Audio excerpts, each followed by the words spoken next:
and a perceived lack of sufficient action on core issues like affordability and healthcare has placed Canadians in a vulnerable state.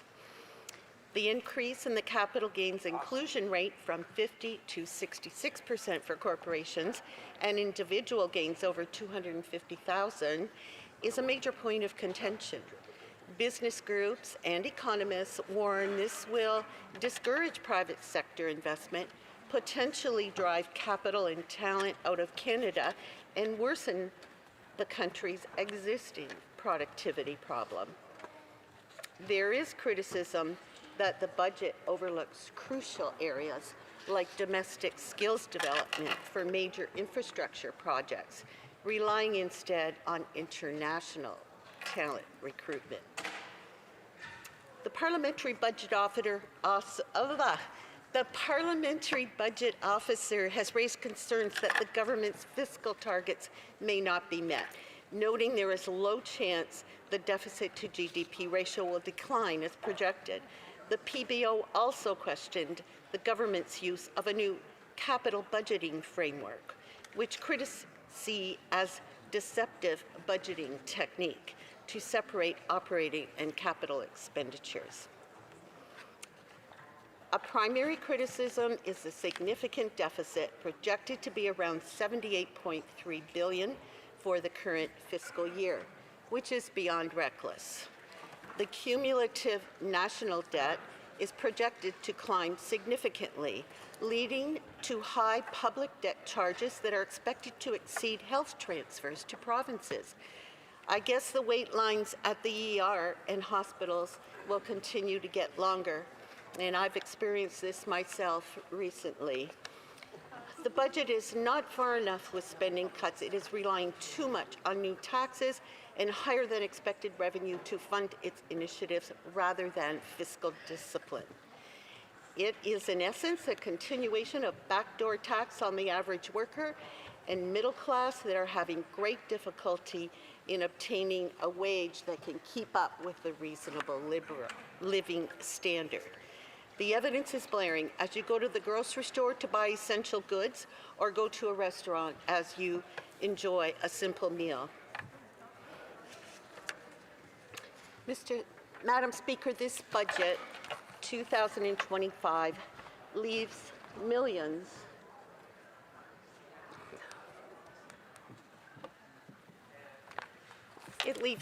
behind. It comes at a time when millions are being forced to choose between rent, heat, and food. What's missing from the budget is a plan to ensure that everyone in Canada can eat properly. The budget offers no national target to reduce food insecurity. It offers no meaningful increase to income support for low-wage workers or people on disabilities.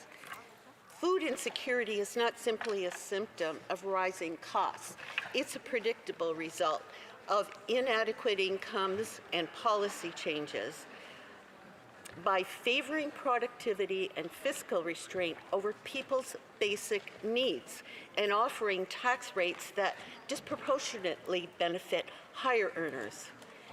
Budget 2025 risks deepening inequality and entrenching hunger in one of the world's wealthiest countries.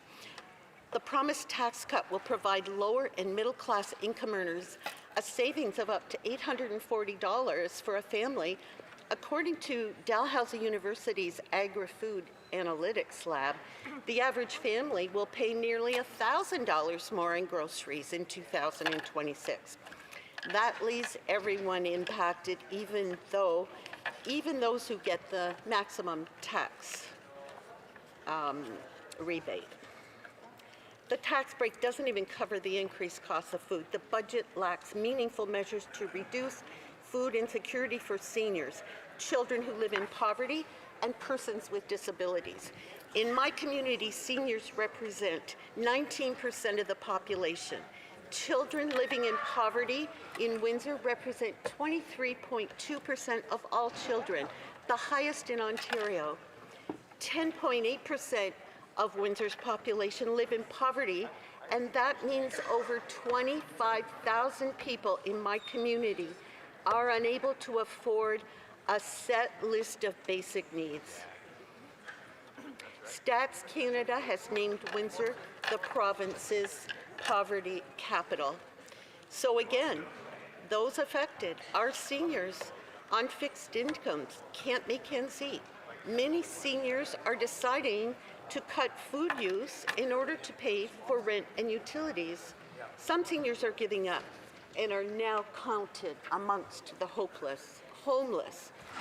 Families with young children living in poverty are watering down formula and milk. They are opting to feed their children with food that is less nutritious, lacking with protein, healthy fats, and vitamins. There's a lot of pasta and meatless meals going on and craft dinner.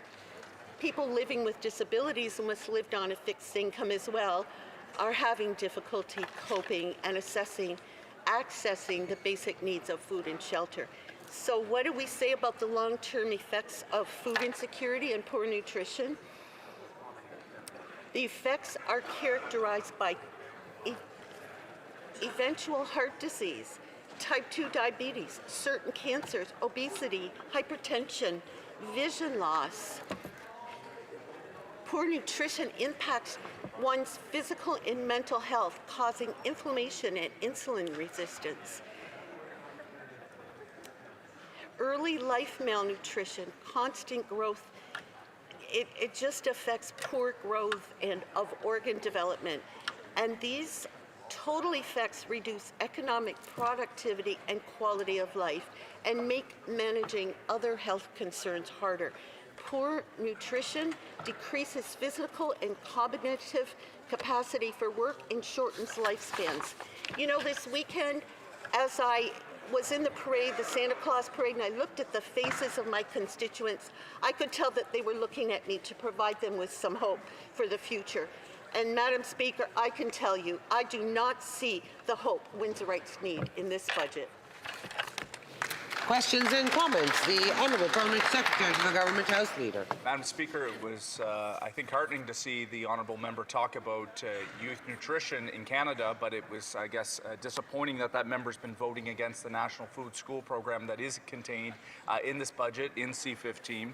But I want to talk about local issues, and I know there are challenges in southwestern Ontario, particularly in the auto sector, but the government and the country has added 181,000 jobs in the last 3 months. There has been 2.6% growth in GDP in the last quarter. And I want to quote the CEO of Workforce Windsor Essex. We're now at an all-time high when it comes to the number of people working in Windsor Essex.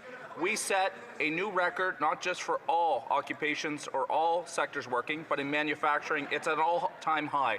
Will the Honourable Member recognize that our government's plan is actually adding, notwithstanding we have more work to do, it is adding jobs in Windsor Essex? The Honourable Member for Windsor-Tecumseh Lakeshore. Mr. Speaker, I'm sorry, I don't agree with the speaker, the person opposite. The Windsor-Tecumseh has not seen benefits from anything that the government's done recently. There's a definite uncertainty when it comes to auto jobs.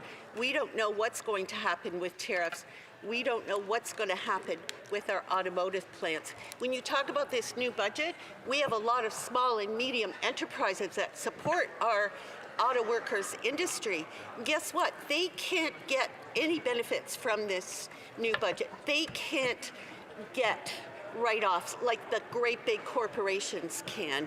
And you know what? If there's been added jobs, and I agree with you, our employment numbers have improved slightly recently, but they're all part-time jobs and they're all temporary jobs. There's no significant increase in productive full-time jobs in my community at this time. Great job. Great answer. Questions and comments. The Honourable Member for Flamborough, Glanbrook, Brant North. Thank you, Mr. Speaker, and thank you to my colleague from Windsor for an excellent speech, albeit with some very sobering facts. And she talked a lot about nutrition. So I want to ask, because this Prime Minister has said that Canadians should judge him by the price at the grocery aisle, and we know that, of course, food inflation is running rampant. And so what is she hearing from her constituents about grocery affordability? in Canada. The honourable member for Windsor-Tecumseh Lakeshore. I've heard from many residents. I especially talked to a lot of residents in the past several days over the weekend. So many are complaining that even more than a few months ago in the summertime, prices have increased and they have had to cut more of the foods they want and need from their grocery budget. And this is just totally unacceptable. We need our communities, we need our people to have quality foods and to be able to access them at a reasonable price. Questions and comments? The honourable member for Winnipeg North. Yes, thank you, Mr. Speaker. I think it's important to recognize that as a government, whether it's the budget implementation bill or it's the agenda in terms of expanding trade opportunities for Canada with other trading partners. This is a government, this is a Prime Minister that has been solely focused on building a strong Canada, making Canada the strongest of the G7 countries. What we need is more of a buy-in from the Conservative Party in allowing substantive legislation to pass, whether it's Bill C-15, the budget implementation bill, or the bail reform legislation. That is being denied for one reason and one reason alone, the Conservative Party and their self-interest. Does the member not agree that the Conservative Party needs to start putting Canadians ahead of its own political party? The honourable, the honourable member for Aurora, Oak Ridges, Richmond Hill. Mr. Speaker, the member opposite made a speech. It's not a question. When there's questions and answers, you're supposed to ask the questions, not give a speech. If he wants to speak on the subject, he's welcome to go on the order. It is questions and comments, and I don't have control over the content of individual members' interventions. I think we were at the member for Windsor-Tecumseh Lakeshore. Look, plain and simple, the budget does absolutely nothing for people who live on fixed incomes. These people are starving, they're worried about the roof over their head, some are leaning towards homelessness and ending up living homeless. This is unreasonable, this is not sustainable. We need better supports for people on limited incomes. Reprise du débat. Is the House ready for the question? The question is as follows. Mr. Champagne, seconded by Mr. MacDonald-Malpeque, moved that Bill C-15, an act to implement certain provisions of the budget tabled in Parliament on November 4th, 2025, be now read a second time and referred to the Standing Committee on Finance. Mr. Genis, seconded by Mr. Deltel, moved the following amendment, that the motion be amended by deleting all the words after the word that and substituting the following. Dispense. May I dispense? The House declined to give second reading to Bill C-15, an act to implement certain provisions of the budget tabled in Parliament on November 4th, 2025, since the bill fails to A, implement a budget so Canadians can have an affordable life, B, consider that every dollar the Liberal government spends comes out of the pockets of Canadians in the form of higher taxes and inflation, C, de réduire le déficit au niveau. Bring down the deficit to the level Liberals promised in their last fiscal update, which promised $42 billion last year. D, scrap hidden taxes on foods, including the industrial carbon tax on farmers, the food packaging tax that adds billions in costs, and the fuel standard tax that adds 17 cents per litre to diesel and gasoline for farmers. Les agriculteurs de mettre. E, end the inflation tax by bringing down the cost of government instead of printing money to pay Liberal bills. And F, include a plan for any oil and gas pipelines that would strengthen our nation's economy and get our resources to market. If a member participating in person wishes that the amendment be carried or carried on division, or if a member of a recognized party participating in person wishes to request a recorded division, I would invite them to rise and indicate it to the chair. The honourable member for London West. Thank you, Mr. Speaker. I'll call for a recorded vote. Here. Pursuant to Standing Order 45, the division stands deferred until later this day at the expiry of the time provided for oral questions. Merci beaucoup, Monsieur Johnson. Déclaration de député. Statements by members. Member for New Westminster, Burnaby, Mullardville. Mr. Speaker, Budget 2025 proposes a measure that businesses across the country have been asking for, the productivity superdeduction. It gives companies the ability to grow, drive investment, and stay competitive in a rapidly changing global market. Manufacturers want it. Clean tech firms want it. Small and medium-sized businesses want it. They're ready to invest, but they need Conservatives to get to work instead of blocking these investments from flowing to Canadian businesses. Conservatives have been refusing to study Bill C-15 in committee for weeks, delaying the very tools that businesses need and delaying economic growth that communities across Canada are counting on. If the opposition were half as serious as their question period theatrics, they'd send Bill C-15 to committee. Are the Conservatives prepared to do the job their constituents sent them here to do? Or is their annual holiday party more important than standing up for Canadian businesses? Hear, hear. The honourable member for Chatham-Kent-Leamington. As the MP for Chatham-Kent-Leamington, a riding on the shores of Lake Erie, I know how vital the Great Lakes and St. Lawrence waterways are to the economy, culture, and identity of Canada and North America. My communities see every day how these waters sustain jobs, transportation, fisheries, and recreation. The stewardship of this shared ecosystem is also a remarkable example of the quiet, effective cooperation between Canada and the United States that has strengthened both countries for decades. We are all better off when we work together.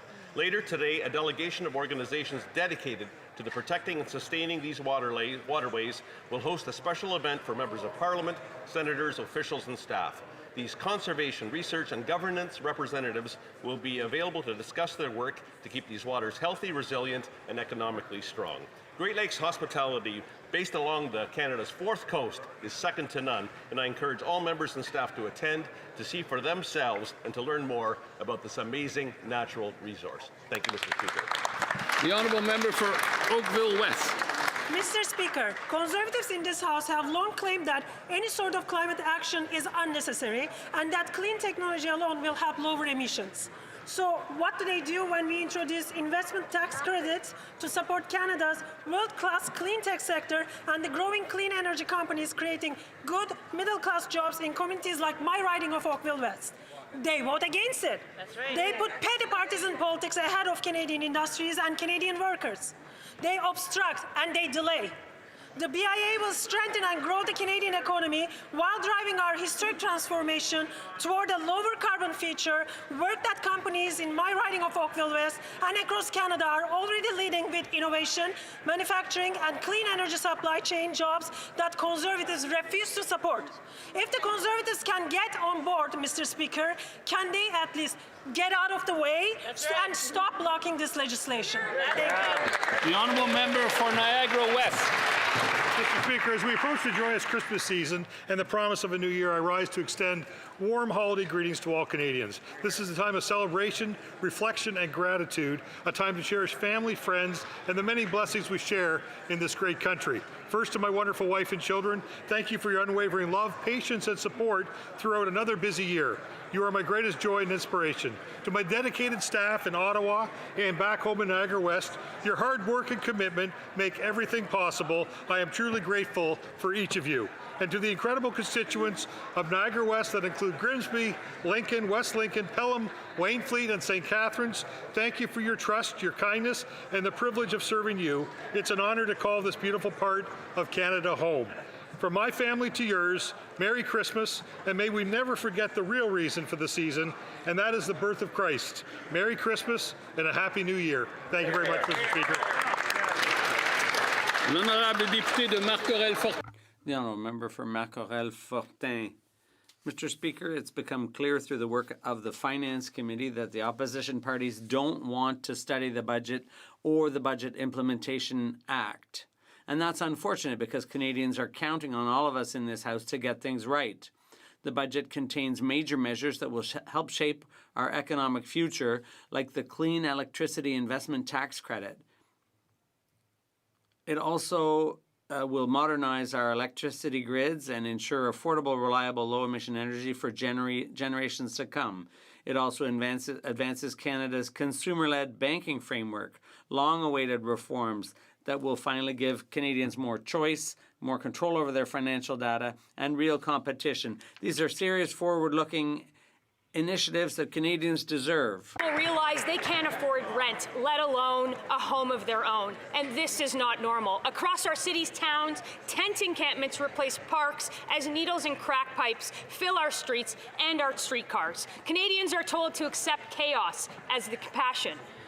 Small businesses board up, and even full-time workers are using food banks, and this is not normal. Violent crime climbs, repeat offenders walk the streets, and communities live in fear. Churches are burned, synagogues are vandalized, and people of faith wonder when it became too dangerous to close their doors or speak their minds, and none of this is normal. Canadians are being told to lower their expectations, to accept this decay as the new normal.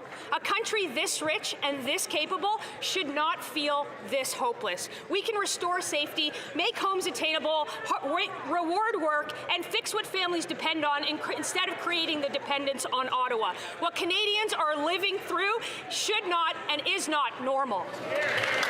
The honourable member for Cardigan. Mr. Speaker, the National School Food Program is helping out over 400,000 children by providing them with healthy meals and snacks. Yet Conservatives call this program garbage, and they vote against it. Let's talk about what some of the largest advocates for children in Canada have to say. The Breakfast Club of Canada said, children's well-being must remain a national priority.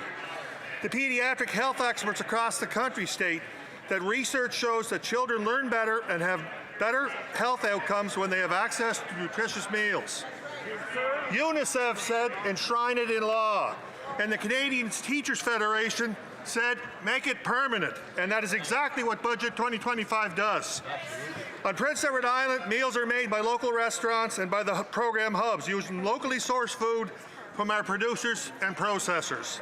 Our National School Food Program is a collaborative approach that supports our children, our food producers, our small businesses, and strengthens our communities, our provinces, our territories. The honourable member for Elmwood Transcona. Mr. Speaker, Canadians are hungry. According to a Harvest Manitoba report, over 60,000 Manitobans are turning to food banks just to make ends meet. For many Canadians, there just isn't enough paycheck at the end of each month to cover the basics. This is heartbreaking, and Parliament can do something about it. In the last election, the Prime Minister told Canadians to judge him based on their experience at the grocery store. Well, Mr. Speaker, when I speak to folks in my community and the cost of living crisis, what I hear are horror stories. Grocery prices have doubled over the last decade, and the reality is that the 2026 food price report warns that things are only expected to get worse. This news should be a wake-up call to each and every member in this House. I call on this government to remove hidden taxes on food so Canadians can finally afford to bring home nutritious and affordable meals to their families. The honourable member for Abitibi-Témiscamingue.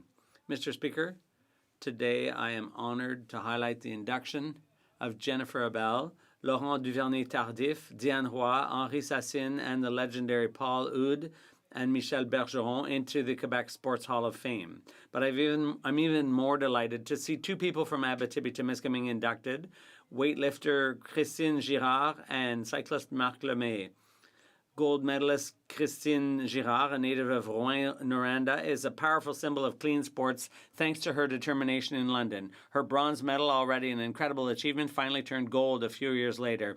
Then there's the former Bloc member for Parliament, for Abitibi-Témiscamingue, my mentor and friend, Marc Lemay.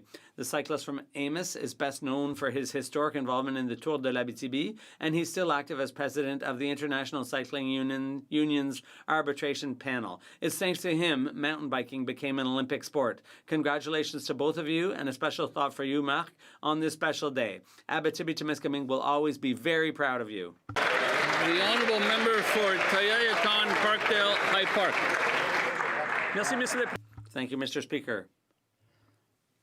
History is full of projects that connect the two largest provinces. Today, we have another great opportunity to make this dream come true with a high-speed train between Toronto and Quebec City. The project is already on the list of major projects, and the next step is to support Bill C-5, which includes the High-Speed Rail Network Act. But what is the holdup right now? The opposition. They're just delaying this bill. As we say in English, this is why we can't have nice things. Mr. Speaker, Quebecers and Ontarians have already waited long enough. It's time for the opposition to commit and pass this bill so that we can have our high-speed train quit playing games. For Saskatoon South. Thank you, Mr. Speaker. The Prime Minister recently told young Canadians they would need to make more sacrifices while he and his associates at Brookfield shield themselves from paying Canadian taxes. We all know Brookfield is Canada's #1 tax dodger. As chair of Brookfield, the Prime Minister helped the company avoid $6.5 billion through offshore tax havens. This Prime Minister, we all know, tabled the most expensive budget in Canadian history outside of COVID, ballooning the budget to unprecedented highs. We are left with higher taxes, slower growth, and generational debt. Canadians are lining up at the food banks in record numbers, 23,000 in my city. The Prime Minister needs to come clean. Is he here to serve Canadians or Brookfield and his friends? The honourable member for Whitby. Mr. Speaker, residents in Whitby, like communities across Canada, expect Parliament to pass the Budget Implementation Act. Why? Because it delivers the generational investments that they've been asking for. That means parties opposite need to stop the procedural delays and stop blocking affordable housing, healthcare, and housing infrastructure that Canadians rely on. This budget bill advances the top priorities in my riding: affordable housing, our waterfront redevelopment, and long overdue improvements to healthcare. It helps build the healthcare infrastructure families need so they can get the care closer to home and shorten wait times. In Durham, that means real progress on the Whitby Hospital, on our hospice in Whitby, and members opposite have already voted against $5 billion in healthcare infrastructure funding. The Build Community Strong Fund and Build Canada Homes will help municipalities rapidly increase housing supply. For Whitby, that unlocks over 11,000 new units at our waterfront. Mr. Speaker, I'll keep... The honourable member for Edmonton Gateway. Mr. Speaker, a pipeline to the Pacific is absolutely necessary to unlock Canada's energy potential, moving 1 million barrels a day to Asia at world prices, creating good-paying Canadian jobs, boosting take-home pay, and strengthening a truly self-reliant economy. That's why Conservatives introduced a motion which uses the same language as the Liberals' own MOU with Alberta.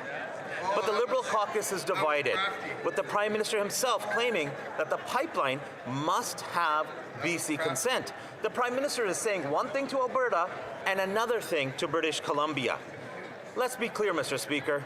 Under the Constitution, only the federal government has authority over inter-provincial pipelines. The only thing standing in the way is Liberal delay. Will the government vote for our motion to approve a pipeline to the Pacific, just like the Prime Minister promised in that MOU? The honourable member for London West. Mr. Speaker, Conservatives love to ask the same questions over and over again about supporting Canadians with disabilities. They hold press conferences, repeat the same slogans, pretend to care, Mr. Speaker, but when it's time to actually remove the barriers and deliver supports that Canadians actually need, what do, Mr. Speaker? They delay. Budget 2025 delivers actions. We're breaking down the red tape that blocks access to Canada Disability Benefit.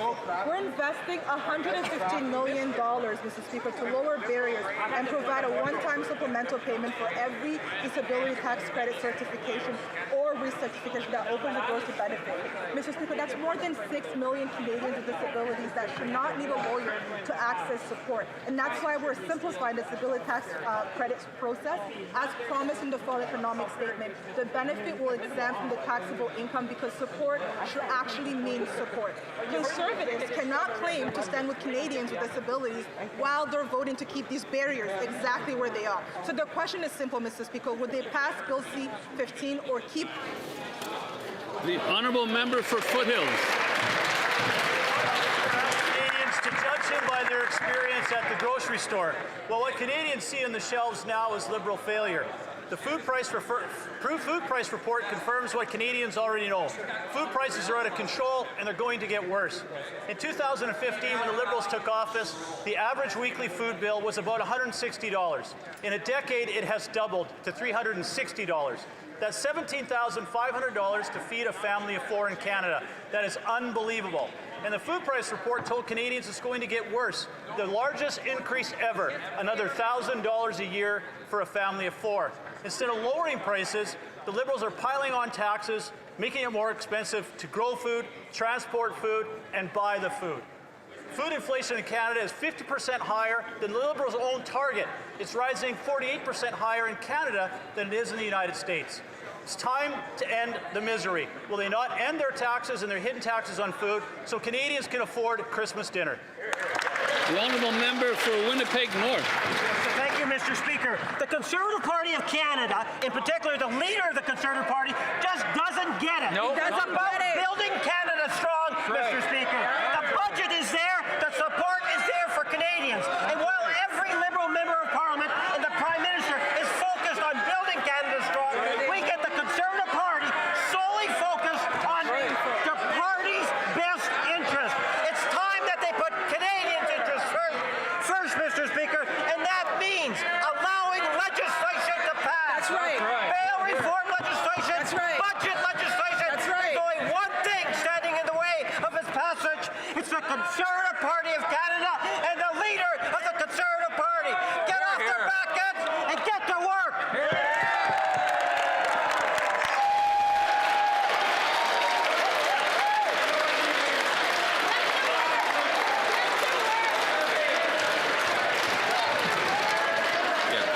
Oral questions.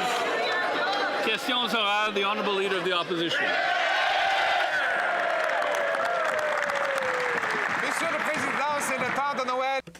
Mr. Speaker, Christmas is around the corner, but the Liberals are already acting like the Grinch. Canadians are the ones who should be unhappy because of grocery costs. They want delicious, affordable food. But according to Dalhousie University, Canadians will have to pay $1,000 more next year for groceries. So it'll be a total of $17,600 a year, and all because of this government's inflationary taxes and deficits. Why is this Liberal government forcing Canadians to feed a big, big government rather than feeding their families? The Honourable Minister of Finance. Mr. Speaker, I know that it's Monday and my colleagues seem happy, yet the Leader of the Opposition seems to be dreaming. He's talking about an imaginary tax. Canadians know better, Mr. Speaker. There's good news in our budget. Our major measure in this budget is a tax break for 22 million Canadians, Mr. Speaker. These measures will help Canada grow. We will grow more jobs. We will grow our economy. I hope the Conservatives are going to wake up before Christmas and vote for our budget, Mr. Speaker. Mr. Speaker, this Christmas, the Prime Minister is the Grinch of the grocery store. According to Dalhousie University, the cost of groceries will be up $1,000 in 2026 for a total of $17,600 just to feed a family of four. The Liberal Grinch, who brings in an industrial carbon tax on the farm equipment, fertilizer, and food processors. The Liberal Grinch with a food packaging tax. The Liberal Grinch with a $78 billion inflationary deficit. Will he get rid of all of these hidden grocery taxes so Canadians can feed themselves at Christmas? The Honourable Minister of Finance. Mr. Speaker, it's Monday and we have good news. Canadians knows it. It's all in the budget, Mr. Speaker. There's a lot of good news.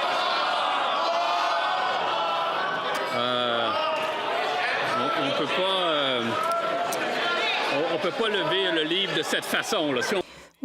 One can't raise a book like that. It's one thing to read or quote from it, but we can't wave it around. Speaker, I understand. I think that the budget would be a great Christmas gift, Mr. Speaker, to all Canadians. I would just hope that the Conservative would wake up and make sure that they vote for the budget before Christmas, Mr. Speaker.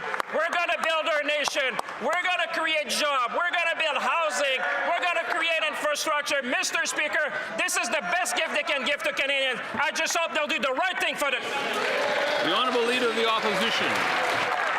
If they want to combat their own cost of living crisis, the Liberals would focus on approving pipelines that would sell more oil, boost our Canadian dollar so Canadians could buy affordable food and homes. In fact, there was such a pipeline, the Northern Gateway. Liberals killed it in a 2016 cabinet decision, a decision the Prime Minister supported. They further blocked it with a Liberal ban on tanker traffic off the northwest BC coast. The Prime Minister claims to have changed his mind in a recent MOU. So will he be able to change the minds of fellow Liberals and vote for his own MOU and allow a pipeline to the Pacific? The Honourable Minister of Natural Resources. Mr. Speaker, it's a sad day because the Conservatives are divided. The Conservative premiers across this country support this MOU in its entirety. The Leader of the Opposition is seeking to divide this country, and we can see through that cynical tactic. The MOU is about building a strong country. It's about doing it in an environmentally responsible way in partnership with Indigenous peoples. It would be great if the opposition joined all the other Conservatives and all of us in building this country strong. The Honourable Leader of the Opposition. Mr. Speaker, that's exactly what we're trying to do. In the spirit of Christmas, I decided to take a great act of generosity and lift the words right out of the Prime Minister's MOU in order to support a pipeline to the Pacific and a repeal or an overriding of the Liberal tanker ban. Now, of course, it would mean Liberals would have to admit they were wrong to block that pipeline. They were wrong about the tanker ban. Will, in the spirit of Christmas, Liberals admit they were wrong, vote for their own wording, approve a pipeline, and get rid of the tanker ban? The Honourable Minister of Natural Resources. Mr. Speaker, in the spirit of Christmas, I'd invite the Leader of the Opposition not to cherry-pick parts of the MOU, but to support the entire MOU, which is what all of the Conservative premiers across this country are doing, which is what this side is doing. It's how we will build strong. Stop being cynical and build this country with us. The Honourable Leader of the Opposition. Speaker, I think the only division here is that the Prime Minister is divided against himself. The Prime Minister opposed the pipeline to the Pacific. Now he claims he supports it. He supported the tanker ban. Now he claims he opposed it. Mr. Speaker, this is the Prime Minister who said he wanted to keep half of our oil in the ground, and now he pretends to have changed his mind. He signed an MOU.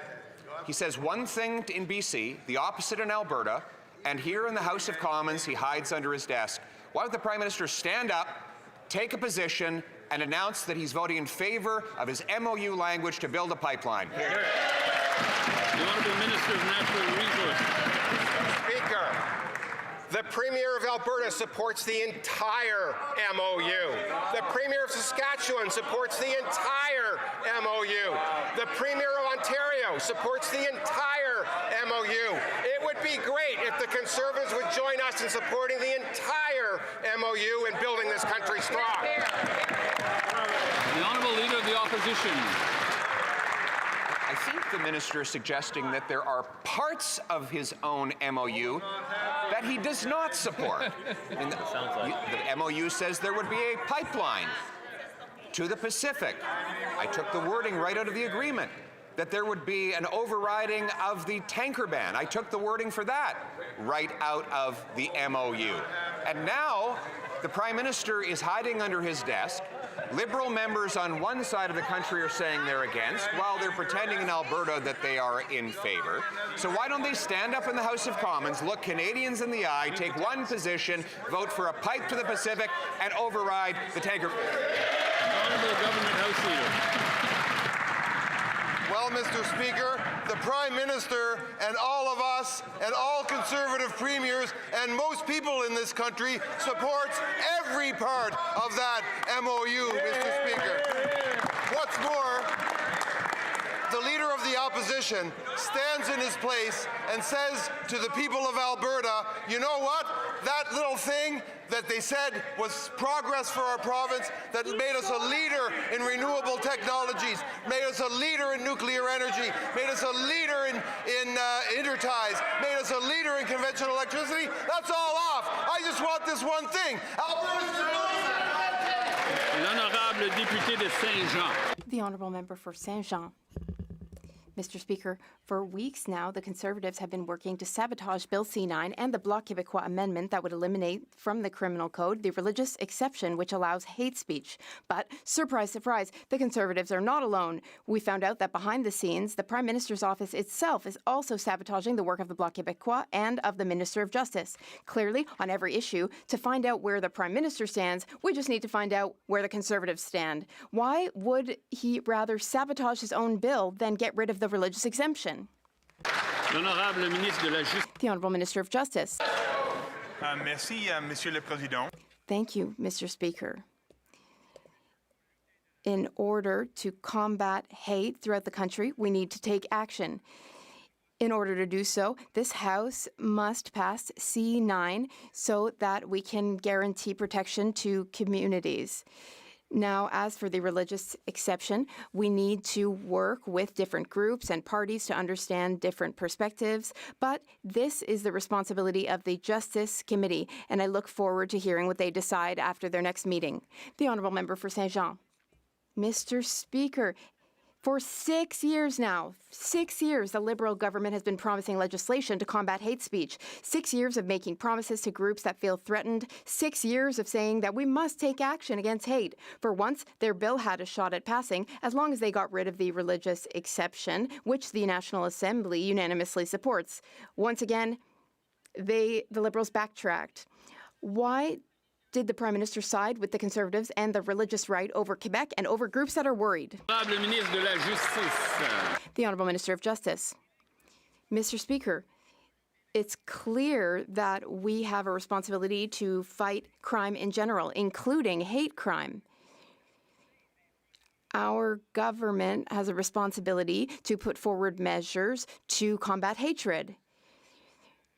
It's our duty, for instance, to improve legislation. To fight crime in this country. We've seen delay and obstruction from the Conservative part. I look forward to collaborating with all parties in a minority parliament, and I will look forward very much to the recommendations from the Justice Committee as they consider potential amendments to the current bill. The Honourable Member for Rivière-du-Nord. Mr. Speaker, last Thursday, members of the Justice Committee were set to vote on repealing the religious exemption, but the Liberals cancelled the committee meeting, and everything suggests that they will cancel it again tomorrow and Thursday. The Liberals are reneging on their agreement with the Bloc Québécois, and they are letting Quebecers down. The Liberals are pulling the plug on C9. The Prime Minister is rebuking his Justice Minister for choosing Quebec's side over that of right-wing religious groups. The Liberals' great concern about combating hate seems to be falling by the wayside, Mr. Speaker. How will they justify their about-face after so many broken promises? The Honourable Minister of Justice. Particular bill, since inception, was designed to combat hate in this country and to offer protections for minorities, including religious minorities, who are facing hate. My priority is to see this bill adopted so we can offer protections for communities who frankly don't deserve to be faced with the hate crimes that they have been subjected to. That's going to require that we collaborate with different parties who have different points of view. I thank my colleague for the conversations that we've been able to share. I look forward to seeing the decision that's going to be taken, not by an individual minister, but by the Justice Committee as they consider potential amendments going forward. I very much look forward to see the results of those deliberations, and I hope we can see the swift adoption of this bill. The honourable member for Foothills. The Prime Minister said that he should be judged by the price of food at the grocery store. Well, the food price report gave the Liberals a failing grade. It confirmed that food prices are going to increase $1,000 a family next year, a cost they simply can't afford. But Canadians didn't need a report to tell them that. They are experiencing it every single day. Canadian food banks are on the brink. In Foothills, the Okotoks Food Bank served more than 21,000 families last year. That is unbelievable. Why is the Prime Minister forcing Canadians to food banks instead of reducing taxes on farmers, fuel, and food? The Honourable Minister of Jobs and Families. Likes to talk about farmers, but let's talk about what farmers were going through last year. 66% of agricultural land in Canada was experiencing drought, extreme drought, Mr. Speaker, which drove up prices of beef. And not only that, Mr. Speaker, all across the world, prices for imports like coffee and tea and cocoa and strawberries and oranges went up as a result of climate change, Mr. Speaker. We focus on the things we can control, and you know what we can control? Putting more money in the pockets of Canadians. Why won't they get on board? The honourable member for Foothills. This didn't happen yesterday. A decade ago, when the Liberals took office, the average weekly food bill was about $160 a week. A decade later, it has doubled to $340 a week. That's $17,500 to feed a family of 4. That is unbelievable in a country like Canada. And our Canadian food banks can't manage the load. And these aren't just strangers. These are friends, families, co-workers, neighbors, all relying on food banks. Why is the Prime Minister sticking to his ideology, increasing taxes to grow the food, transport the food, and buy the food, instead of lowering those taxes so Canadians... The Honourable Minister of Jobs and Families. Focused on imaginary taxes. We're focused on what actually helps Canadians. And you know what helps Canadians, Mr. Speaker? More money in their pockets. A decade ago, the Canada Child Benefit was worth up to $6,000. It's now worth up to $7,200, Mr. Speaker. It's kept pace with inflation. It's made sure that families have what they need to buy those children the food they need. And Mr. Speaker, we haven't stopped there. Everything we do is focused on making sure Canadians can weather the tides, no matter their good times or bad. The honourable member for Brantford, Brant South, Six Nations. This Prime Minister told Canadians he should be judged by prices at the grocery store. Well, the results are in, and the Liberals have failed. In my community of Brantford, City Council declared a food insecurity emergency. Liberal inflationary spending is causing a run at food banks. Grocery bills have doubled, and the outlook for 2026 is even worse. After all this damage, will these Liberals finally admit that their taxes and reckless spending caused this crisis and scrap them now before even more Canadians go hungry? The Honourable Minister of Agriculture and Agri-Food. Thank you, Mr. Speaker. Mr. Speaker, let's drill down into the report everybody seems to be talking about. Let's quote, food prices are influenced by a variety of global factors, including climate change, geopolitical conflicts, input and energy costs, food distribution, food processing, and regulations. Mr. Speaker, it's not the Liberal Party, it's what's happening around the world, everywhere around the world. Let's get serious about this and help Canadians. The honourable member for Brantford, Brant South, Six Nations. Canadians are tired of excuses. They want groceries they can afford. 100%. On the food price report, they put it bluntly, if 2025 was difficult for Canadian households, 2026 won't be easier. After the most expensive Prime Minister in Canadian history has already shattered household budgets and forced families into desperation, Canadians are now being told that pain will only deepen. Will the Prime Minister commit today, yes or no, to scrapping the industrial carbon tax and the fuel tax on food production, or will he keep choosing ideology over empty stomachs? The Honourable Minister. Mr. Speaker, we've already gone down this path.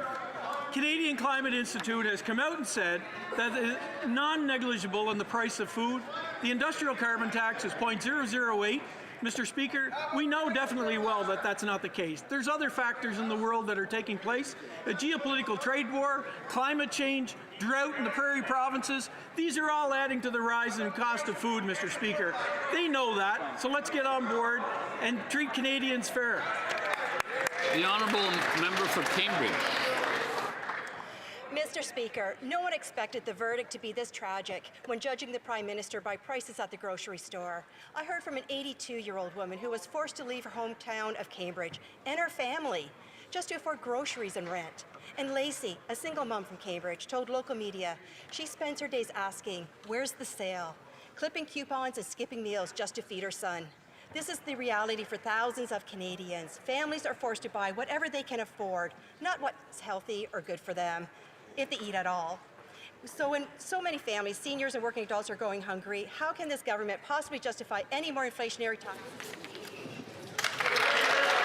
The Honourable Secretary of State for Financial Institutions.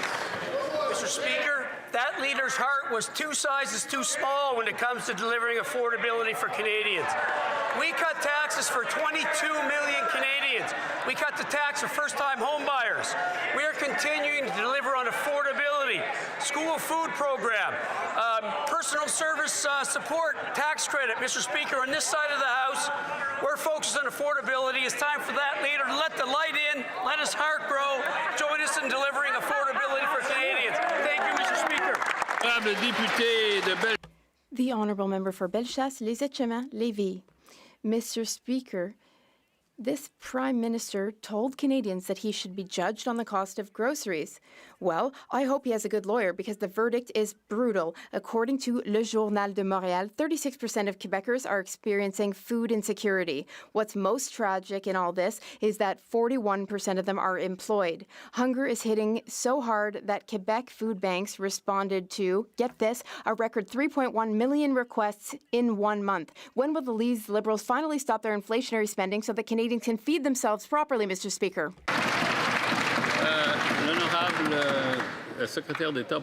The Honourable Secretary of State for Children and Youth. Thank you, Mr. Speaker.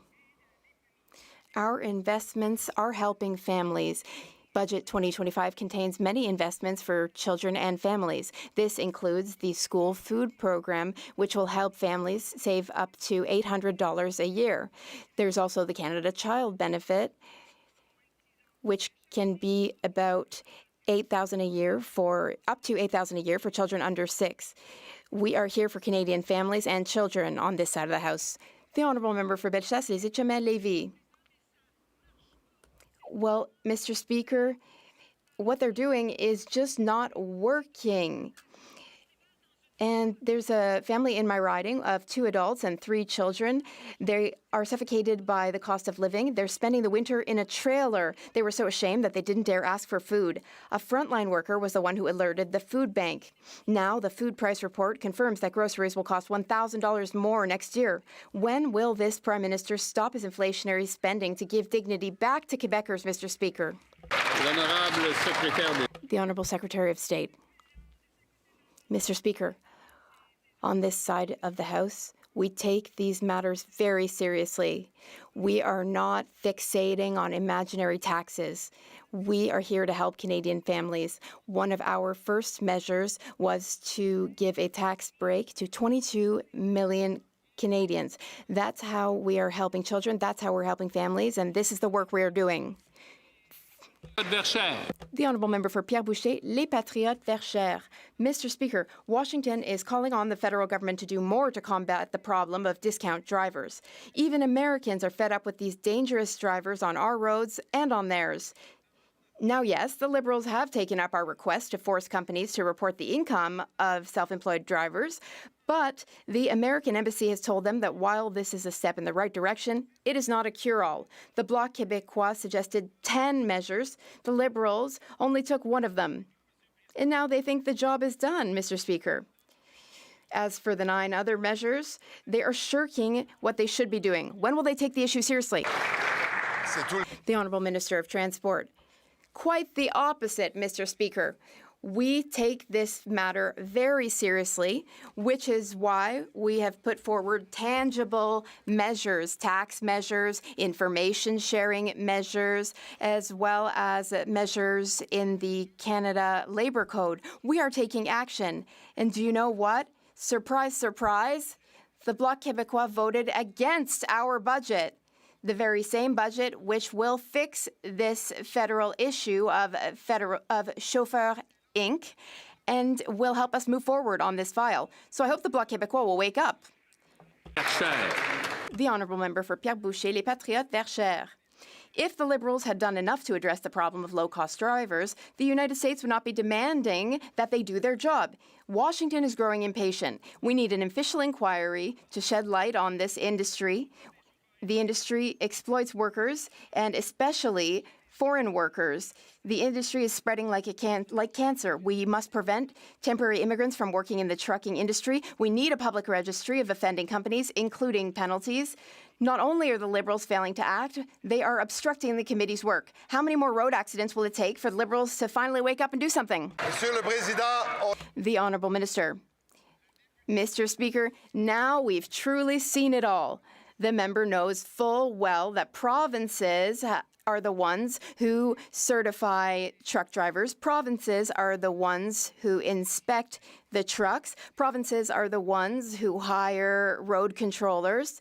And it's the same in the United States. They have states which issue driver's licenses and send their truckers up to Canada. The Bloc Québécois, for the first time in Bloc Québécois history, is asking the federal government to meddle with provincial areas of jurisdiction. Unbelievable, Mr. Speaker. Fort McMurray Cold Lake.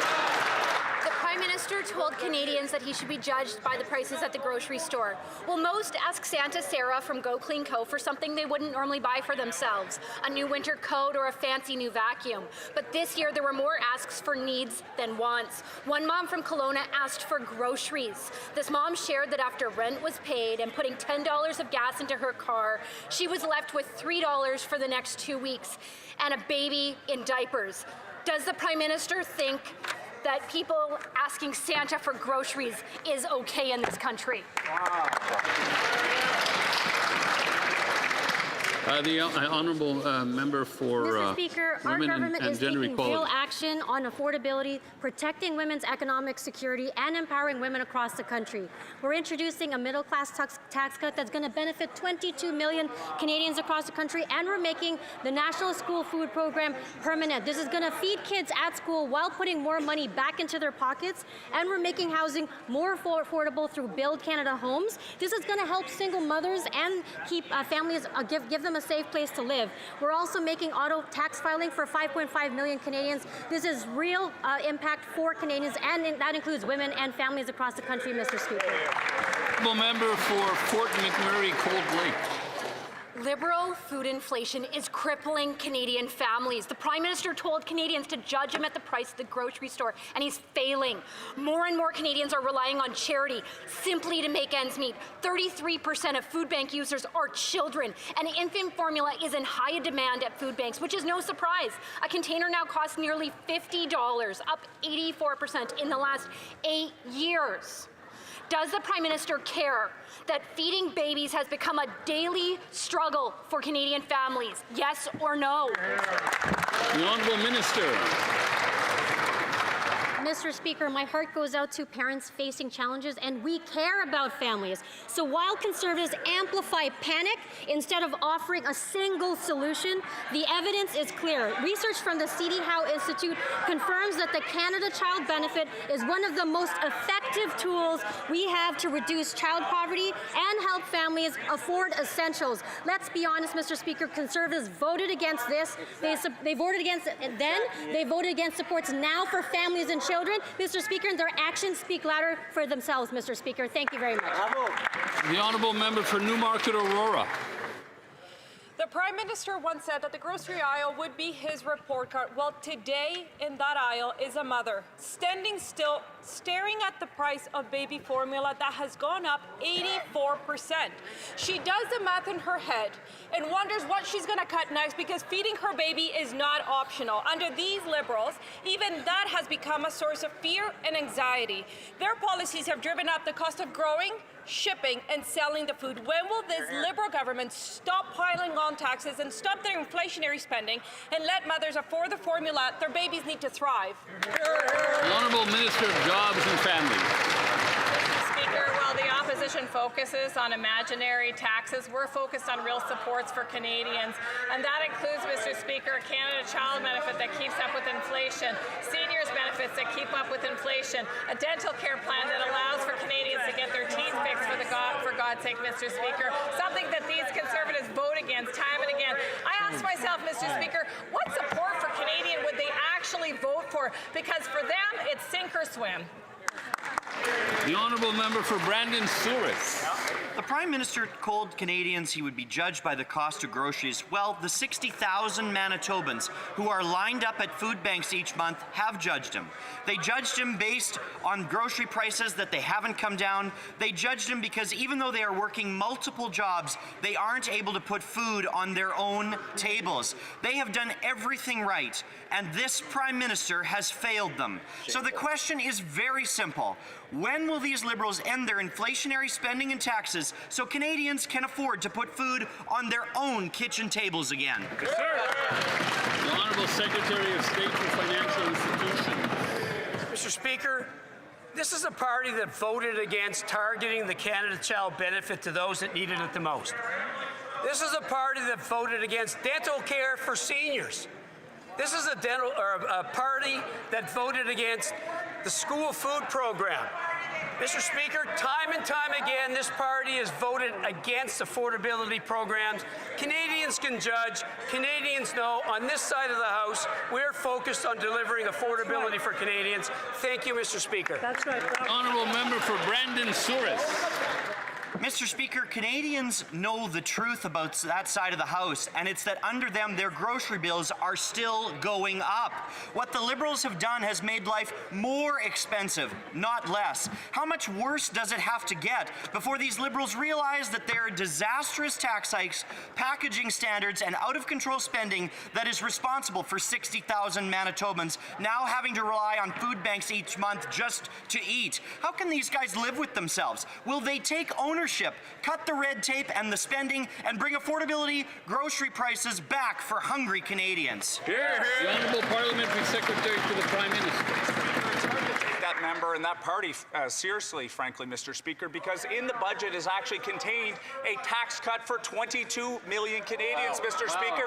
They stand in the progress of that bill being advanced to help support Canadians. They voted against the National Food School Program, Mr. Speaker. And talking about food, Mr. Speaker, there was not one single thing in the Conservative platform for farmers in this country in April of 2025. That's why we're on this side of this House, Mr. Speaker. We're working for agricultural producers. We're working to help reduce taxes and to help support Canadians across this country, Mr. Speaker. Honourable Member for Carleton.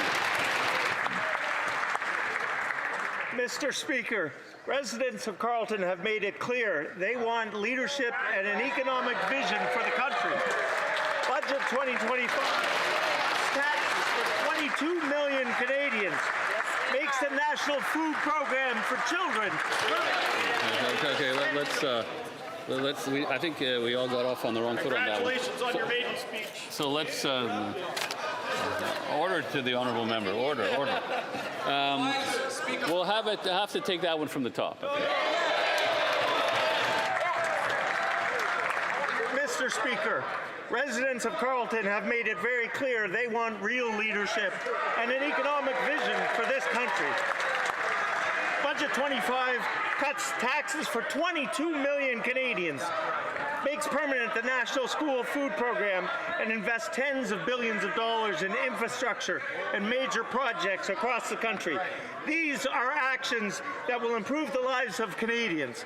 Can the Minister of Finance update this House on how the Budget Implementation Act will help strengthen our economy, and why is it being stalled? The Honourable Minister of Finance. Mr. Speaker. Even the Conservative can feel the passion in that question, Mr. Speaker. But the people of Carleton will know, Mr. Speaker, that there's only one reason and one reason alone why these key pieces of legislations have not yet been passed, Mr. Speaker, and it's the opposition partisan game, Mr. Speaker. Even ahead of Christmas, Mr. Speaker, they're stopping legislation for first-time home buyers, Mr. Speaker. They're stopping the creation of tens of thousands of jobs, Mr. Speaker. They're stopping the National School Food Program, Mr. Speaker. On this side of the House, we're going to build Canada. The honourable member for Calgary East. Wants to believe he disagrees with everything that he wrote about pipelines over the last 10 years. He supported Liberals cancelling a West Coast pipeline in 2016 in his 2021 committee testimony. The Liberals' tanker ban off the West Coast makes a pipeline impossible. Will Liberals admit they were wrong on pipelines, wrong on the tanker ban, and vote for our motion to approve a pipe to the Pacific, remove the tanker ban, just like the Prime Minister promised Alberta in the MOU? The Honourable Minister of Natural Resources. Mr. Speaker, it's really sad that the Conservatives are divided, because the Premier of Alberta supports the entire MOU. The Premier of Saskatchewan supports the entire MOU. The Premier of Ontario supports the entire MOU. The cynical ploy to pick and choose. Canadians can see through that, Mr. Speaker. Why don't they come on board with all of us and all the provinces and vote for Building Canada? Honourable member for Calgary East. They're talking out of both sides of their mouth. The Prime Minister tells his Keep It in the Ground caucus no pipeline. He tells Alberta there will be one. He says he supports a tanker ban, but then promises to override it. He's going to flip-flop on the pipeline until after the election, pretending he wants to build one without ever offending his loony left Liberals. Will he stand up to keep it in the Ground caucus? Get it?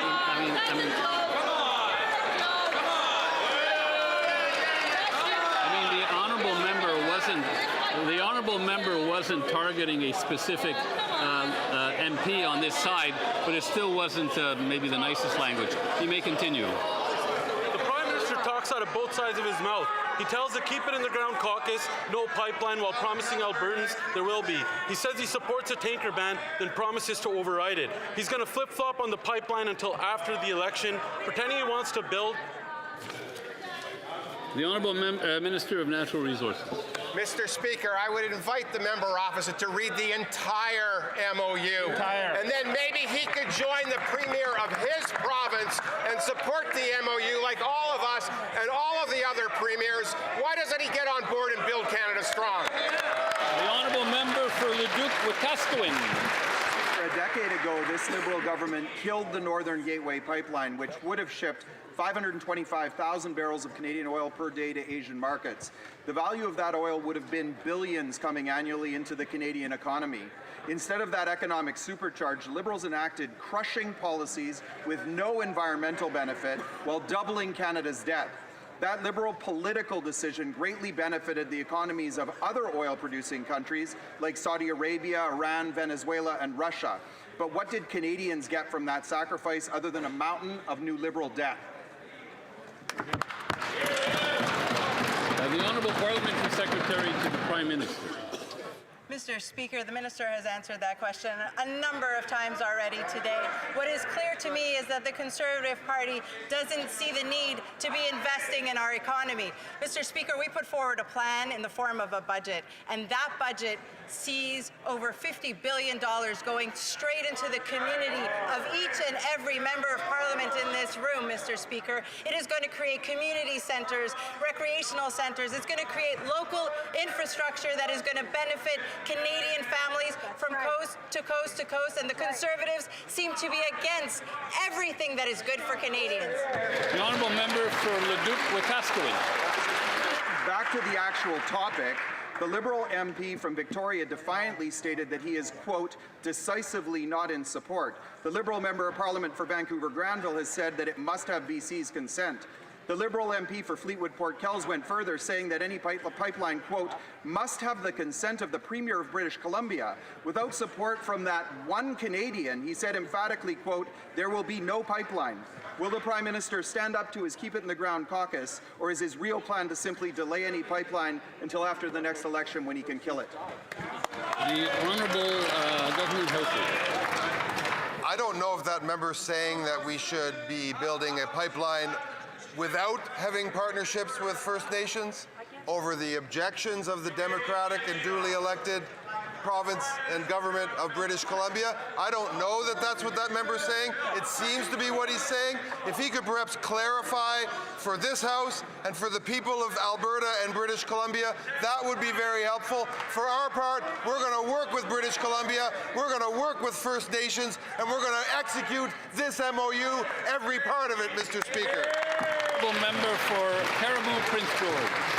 Prime Minister promised Canadians he would build now and move at unimaginable speeds. He did. But eight months later, all we have is a questionable MOU that punts the pipeline proposal down the road. It doesn't create jobs.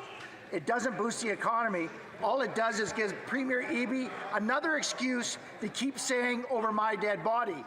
The Constitution is clear. BC has no veto. So why are the Liberals stalling? Will the Liberals admit they were wrong and vote for our motion to approve a pipeline like the Prime Minister said he would? Good question. Honourable Government House Leader. Well, Mr. Speaker, this time it's from a Member of Parliament from British Columbia. The Member of Parliament from British Columbia wishes to now let it be known that he would stomp all over the duly elected government of the province of British Columbia, stomp all over Indigenous and First Nations involvement in any such advances.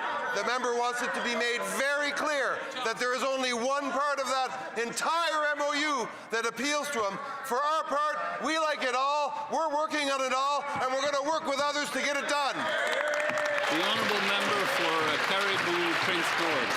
We are hemorrhaging jobs at a staggering rate in BC. Over the last 2 weeks, thousands of British Columbians have lost their jobs because of this Prime Minister. The pipeline will create jobs and make our economy self-reliant. We need this. Our nation needs this. Hear, hear. But the Liberals can't get their story straight. One MP says no pipeline without BC's consent, and the member from Victoria says he's decisively not in support. They say one thing to one group and another to another group. How can Canadians take this government seriously when they can't get their story straight and can't get their caucus in line? That's right. The Honourable Government House Leader. Let's talk a little bit about British Columbia, the single province with the most projects of national significance, the most capital investment announced, the largest capital investment in the history of this country, announced by my colleague, the Minister of Natural Resources. But if that's not enough, Mr. Speaker, how about 3 straight months of job growth? How about inflation down? How about wages up over the rate of inflation? How about celebrating the economic progress and the successes of this country instead of sitting over there and talking Canada down? The Honourable Member for Okanagan Lake West, South Kelowna. Told Canadians he would be judged by the prices at the grocery store. And in British Columbia, food bank use is entrenched, with about 1/4 of families food insecure. A family of 4 will pay about $1,000 more for food next year.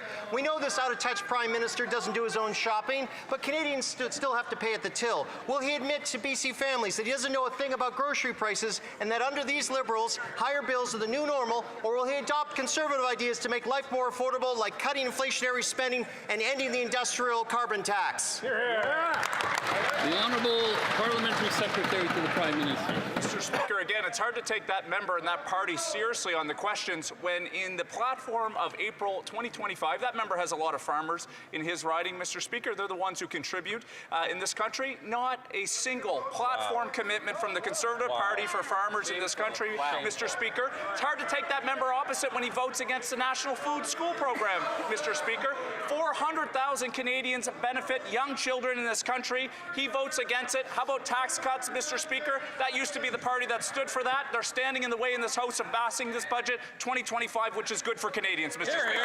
Also, member for Cloverdale, Langley City. This Prime Minister told Canadians he should be judged by prices at the grocery store. Well, I heard from Amy in Cloverdale. She lives in a household of 2, doesn't have children of her own, and still can't keep up with groceries. When she heard more increases are coming, she wondered if the ultimate goal is to force people to crawl on their hands and knees begging and pleading for relief.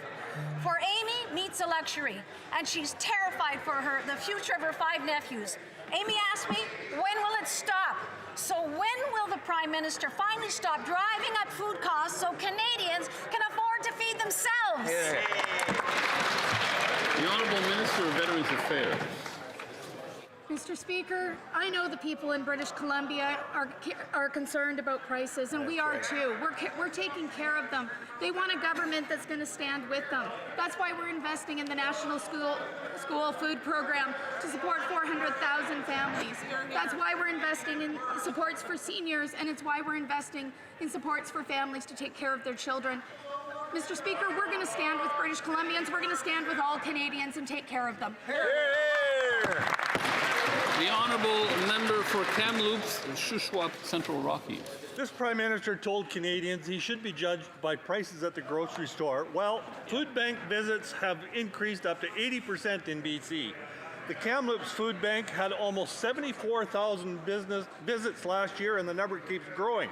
Now donations are dropping, and food banks are reducing service areas to remain sustainable, cutting off rural areas from support.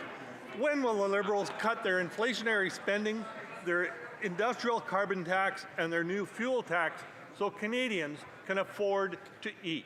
The Honourable Parliamentary Secretary to the Prime Minister.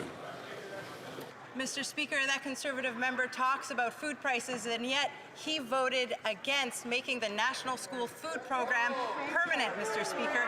That is a program that helps young people, that helps school-aged children eat food in order to learn better, Mr. Speaker. This morning I made an announcement at a women's shelter in Montreal that our government has funded in order to help women find a secure and safe place to call home, Mr. Speaker. The Conservatives are against supporting our frontline workers, whether it's in the food industry, whether it's our shelters, Mr. Speaker. The Honourable Member for Rivière-des-Mille-Îles. Thank you, Mr. Speaker.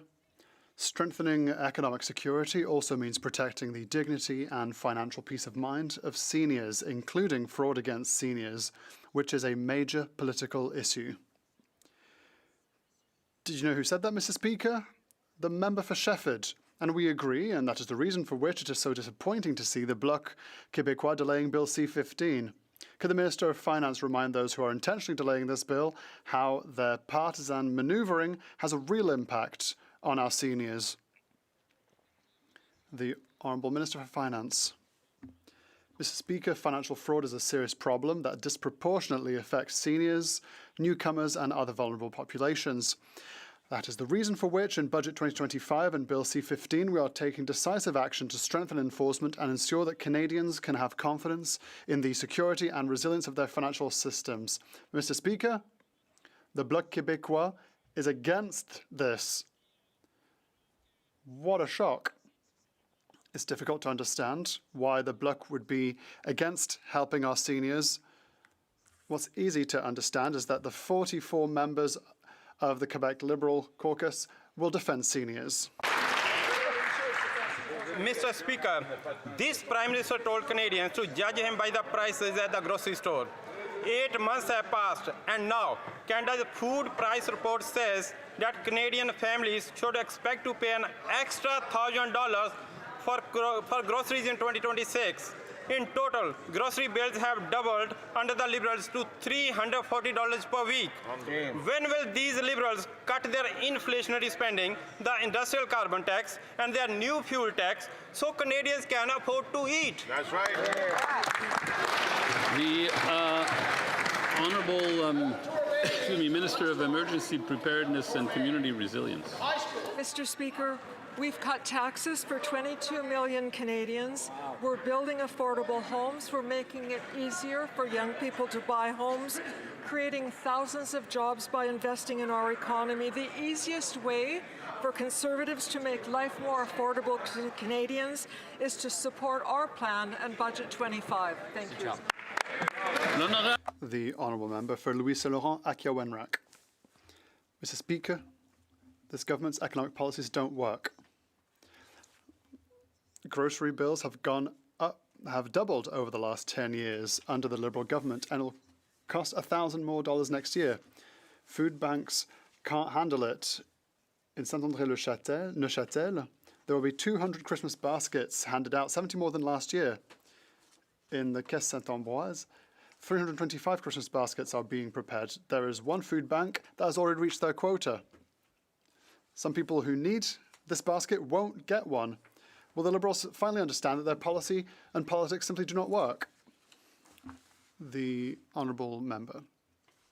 What makes us different than the Conservatives is that on this side we believe that we need a strong economy to protect the most vulnerable. A strong economy. 54,000 jobs created in November, 60,000 in September. Unemployment is going down. Inflation is going back into Bank of Canada forecasts. But they never voted for. Not only that, they keep voting against the dental care system, the National Food Programme, the child benefit system. So, Mrs. Speaker, the Conservative hypocrisy is simply alarming. The Honourable Member for Bordeaux-Jacques-Cartier. Speaking of hypocrisy, they've implemented programs for the last 10 years, but nothing's working.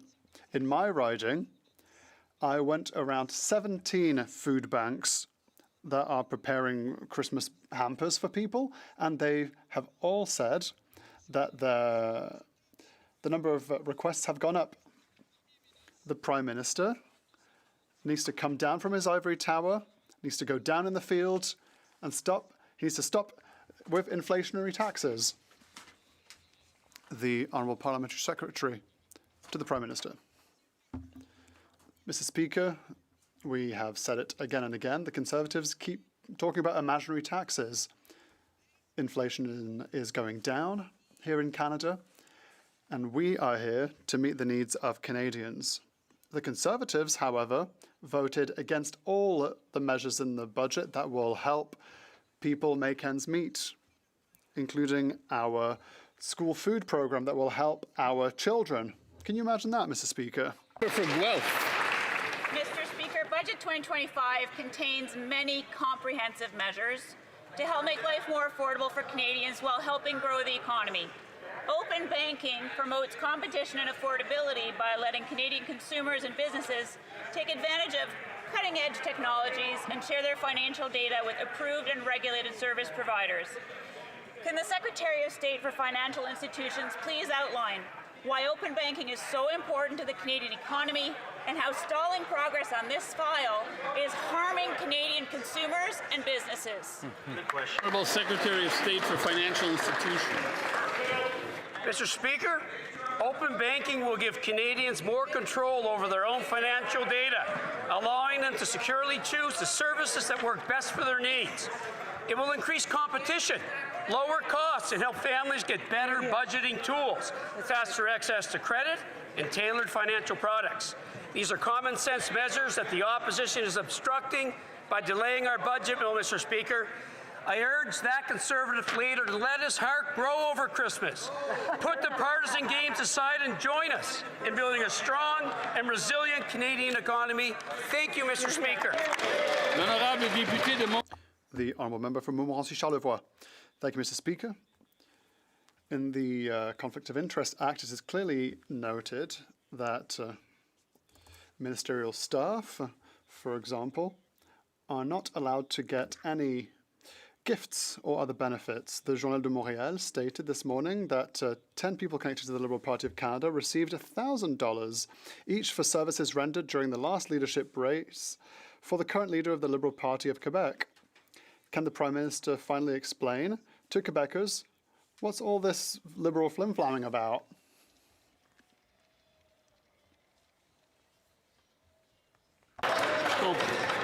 La loi sur les conflits d'intérêts. The Conflict of Interest Act doesn't apply. Does not apply to the province. This is a federal statute.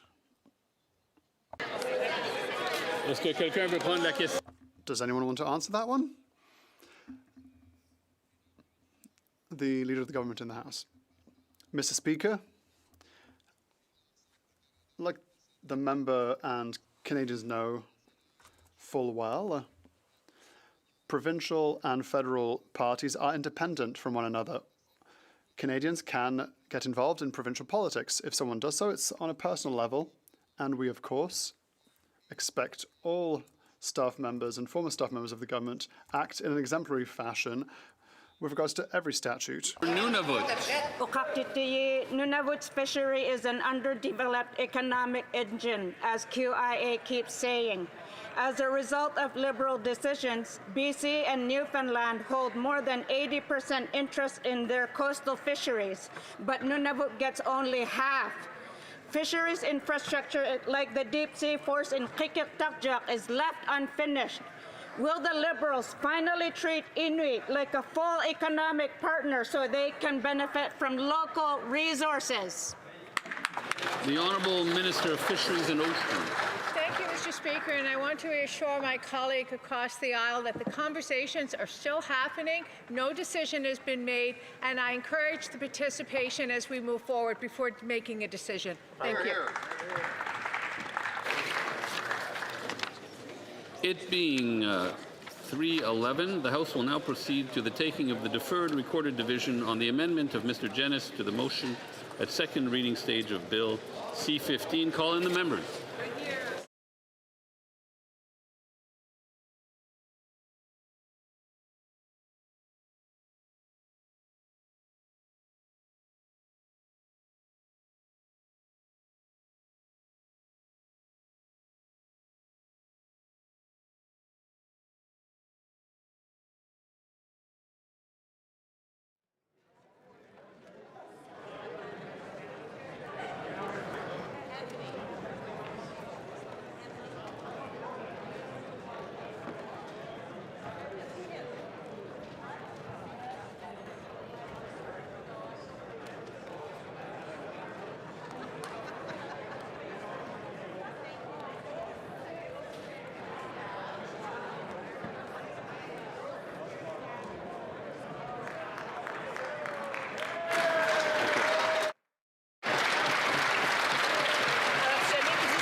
Mr. Champagne, seconded by Mr. MacDonald, Malpeque, moved that Bill C-15, an act to implement certain provisions of the budget tabled in Parliament on November 4th, 2025, be now read a second time and referred to the Standing Committee on Finance.